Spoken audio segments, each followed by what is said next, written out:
we go. So, Tanya, it has always been a pleasure to chat with you, talk with you, be around you.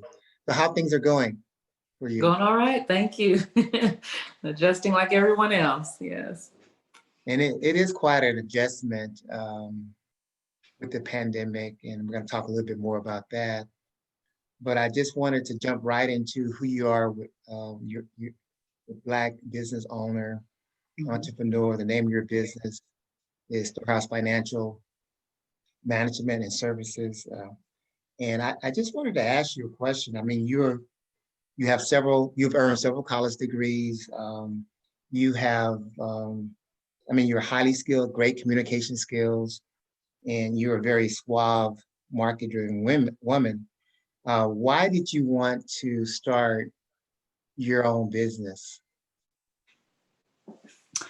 The main reason I wanted to start my own business was time freedom. That was before I knew what it took to run a business. But I really wanted to, with the birth of my third child, I wanted to have more flexibility. Being home when the children got home, being able to go on field trips and, being able to stay at home when they were sick and things like that. Just really having that kind of flexibility, without having to ask someone else's permission to be a mother, really, is why I decided to start my own business. Okay, all right. So the flexibility of being able to have your own hours Mhm. and be able to be there for your children, help you be a active mom is Mhm. the reason I'm hearing. That's kind of like similar. I've been in sales and marketing on commission only for the last 30 years. And I understand what you're saying when you've got that flexibility to kind of work as needed around. And that's valuable, especially when Yes. you have kids, when you're trying to build relationships, being able to take them to this program, this PTA meeting, going to this Mhm. school program, and just having that time for them, for your kids. That's very, very powerful. Growing a business during the pandemic is challenging to say the least. How has COVID-19 impacted you personally? Wow. Um, as far as Storehouse is concerned, there was not really a big impact from COVID. Um, Going back to the reason for starting the business, I created the business to be mobile. So, if we needed to or wanted to, go on a vacation or just take a trip or whatever it was we wanted to do, I wanted to be able to take the business with me if necessary. So, having things to shut down and close, we just kept on with business as usual because we had already adapted many of the technologies that people are now starting to learn.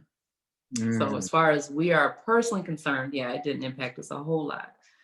Um, there was, of course, a larger impact on a lot of my customers. And so, in that regard, I had to spend a lot more time learning about the changes and the new, COVID related tax issues and things like that so that I could help them, to make decisions about the different types of support that was becoming available to businesses at the time. okay, okay, okay. And as you were talking, I thought about the fact that when I looked at COVID personally, I'm one of those persons you're talking about that was behind the eight ball in this technology. COVID-19 has pushed me out Yes. and said, hey, and so now that I'm using Zoom, most of my meetings are Zoom meetings now, telephone meetings. I'm not traveling as much, and I've been sheltering in place since March. And so I understand what you're saying. In your business, you had already had the mindset, everything's already in place to make your business mobile. Yes. Whereas with someone like me, being a baby boomer, more conservative, I always wanted to separate my home life from my work life. So when I left Mhm. my business, that's it. I don't want to talk about that. You see me in a store, don't be asking me to take your payment and break it to that. I'm not doing that. And so I wanted to have that separated. So since COVID has come, many businesses now realize that they had to come home, work Mhm. from home because it's safer to do that. And it Yes. sounds like you had your mindset, you just pivoted and said, hey, we're already doing this. How can I help some of the other businesses move forward as Yeah. well? Yes. Yes. So the United States of America has never experienced anything or responded to a pandemic like this. Yeah. What have you learned about COVID-19? Uh, I have learned to be focused mhm, yet flexible at the same time. Because, like you said, with everyone else coming home, when they closed the schools, the kid was home and the husband was home and the dogs are home. And so there's a lot more distraction in that regard, with everyone being home, but learning to stay focused, and helping them to understand, this is still work time for me. You all might be on, COVID holiday, but I'm still working, and staying focused, on my work and on goals that I had set ahead of mhm, time. Yeah. mhm. Yeah. One of the things that I've learned is the about COVID-19 is the value of time. Mm, And I didn't realize the travel time that was involved in my business, having to, dress up to go into the work. yes. Now, not having to do that, having to put my clothes in the cleaners on a regular basis. Well, I'm not going in, so that has actually, there's a little bit more jingle in my pocket now that I'm not doing that. Yes. And just the, it seems to me like found out that you can build relationships using technology Hmm. if you're willing to communicate, keep the lines of communication open. And with Zoom, it has really allowed me to do more. Um, I find myself after 5 o'clock still answering texts Yeah. and still working, not as disciplined as you, as focused. As you said, hey, at certain time, that's it. And you created that discipline. And I Hmm. think it takes a while to realize, okay, if I don't It set does. some boundaries, Yes. I'm going to be working around the clock. And I Yes. don't want that. Yeah, No. yeah. So it Yeah. can, that focus is so important. I'm glad you mentioned that. That'll give me something to think about and zero in on. Mhm. What advice would you or insight would you give to businesses in order to prepare them for the next pandemic that might come along? What kind of advice would you give? Mm. It sounds funny, but to plan ahead and expect the unexpected. I think we go through life period, not just business, but life period, expecting that things will carry on as they always have. And so, kind of putting off things until another time or when it's more convenient or when I feel like it or whatever. And there are a lot of things that in business or in life that you may not get to in time. Um, One of the things that I found with certain businesses being unprepared for the pandemic is they did not keep up with their bookkeeping, and a lot of them weren't even current on their taxes. And so when you have these, PPP loans and these different, things coming out, and then you have these requirements that you have to meet, they weren't prepared. So staying on top of those things that are easy to kind of let get away from you, is really important because you're not guaranteed, tomorrow, whether you die or whether there's a global pandemic that no one was planning for. You need to stay on top of those things, making sure that you stay on top of that. Um, the other thing that I would say would be to have a savings for the business. Mhm, We stress that a lot in personal finance. You don't hear about it as much in business. Businesses tend to rely more on lines of credit in those cases. And I heard several stories where banks were closing those lines. People were getting behind on payments, and you don't have any income. And rather than continue to allow the liability to grow, banks were closing those lines of credit. So then what? So it's really important to have a safety net for your business as well as your personal finance, because again, you never really know what's going to happen. The third thing that I would say is to use the time now to build relationships. Relationships with bankers, relationships with accountants, or just relationships with your landlords, relationships, because those are the things that when everything else fails, you can call on those relationships to help. One of the things that happened with these loans is, you've probably heard a lot of businesses, smaller businesses saying they couldn't get access. By the time, they had put their applications in, the money was all gone. Mhm. The thing that I noticed was the businesses who had banking relationships, who had somebody they could call and say, hey, I want to apply for this loan, or I have questions about this thing. They had better success obtaining those funds than ones who went through a government site, or some channel where you're just a number or just an application. So this I have really seen where relationships have been golden, in a time like this. So that's what I would do. I would build, focus on building relationships, personal relationships. We know you by name, we know you by face. Right. Again, building the savings and staying current with your bookkeeping and with your taxes. Yeah.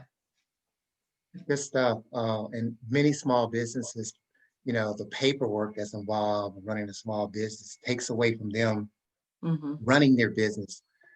And that's so important to still be on top of it, or else find someone that you can shift that responsibility to so that you can focus on your business.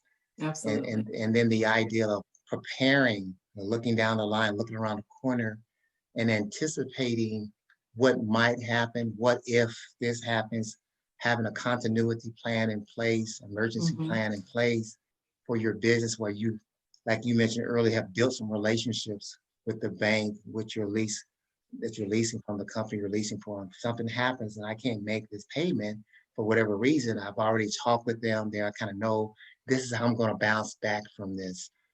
So Yes. great comments. Now, with Storehouse Financial Management and Services, what can you do as a business to assist companies impacted by COVID? What can you do personally, your business? Mhm. Well, of course, with the obvious, we do, the bookkeeping and tax part of that, where you mentioned before. Um, Handling that on your own takes, time away from the money making activity of the business. So that's where, companies like Storehouse and other, accounting and bookkeeping firms come in, is we help to save you that time. I think where the most value is, though, is in having an advisor, Mm, because who has time to research all of this stuff? Like I said, the whole COVID thing swooped in, and everybody's trying to, find their footing. And you've got all of these, even with these loans, from day to day, it would change the requirements. We require this today, we require another thing tomorrow. Having an advisor, who can stay on top of that so that you don't have to. All you have to do is call to ask the question, is, I think the advisory services are more, or as just as valuable, but probably more valuable than the physical work of bookkeeping and taxes. that's good. As you mentioned, having a trusted advisor, someone that you Hmm. trust. And when I think about that, accountants, CPAs are some of your most trusted advisors because you have to give them all your financial Yes. information. And so finding a CPA or accounting firm that you trust, you're willing to share information. That way, once they see all your information, then they can make recommendations based on where you're going, your goals, your Hmm. aspirations, to help you keep your company, your bottom line of your company. And of course, that could keep you focused if you have a business on running your business and doing what you love to do. Hmm. Tanya, to kind of wrap things up, it's always good chatting with you. What closing advice, remarks would you like to leave our audience today about your business, COVID-19, just anything in general? Is anything in general? I think while we're still going through this, COVID thing because it's not over. They've talked about a possible resurgence, during flu season and things like that. And you're starting to see numbers pick up in a lot of states. Um, so flexibility, like I mentioned before, I think is going to be key. If you have employees, if you don't have employees, whatever the case may be, flexibility and focus, I think, are going to be your lifesavers. Give yourself some grace, but at the same time, stay focused on your goals, continue to work at them. Um, because a lot of people, may have the extra time at home, like you said, not having to commute and not even realizing how much time you're spending doing that, having using that extra time to do the things you said you wanted to do but never had time to do, you know. And again, just staying focused on those things, but being flexible because things are still changing for us. Okay, very good. So we've had an in-depth conversation with LaTonia Powers of Storehouse Financial Management and Services. She's an African-American owned women, husband team business here in Huntsville, Alabama.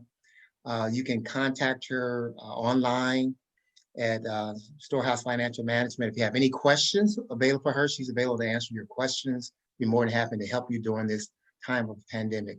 And remember, Absolutely. yeah, keep praying, keep believing. With God, all things are possible.